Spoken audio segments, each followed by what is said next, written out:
General setup parameters. In this video, we'll modify a program number and comment. In Fusion 360, we want to carry on with cam milling setup. At this point, we've already created a setup, but there's more information that we might need to address.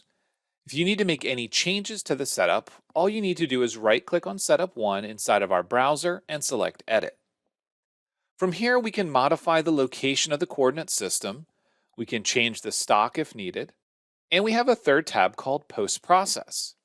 By default, the program name and number is 1001 and there's no comment. What we're going to do is we're going to add a comment, and this is going to be our cam milling setup 1, and we're going to change the WCS offset number to a 1. We're going to be using a generic Haas post, and a WCS offset of 0 or 1 will represent G54. However, when we get to create an NC program, a WCS offset of 0 will flag a warning, and it'll automatically default to using a WCS offset of 1. So we're going to just go ahead and set it to 1 at this point and say OK. Now that we've made changes to setup 1, we can go ahead and save the design before moving on.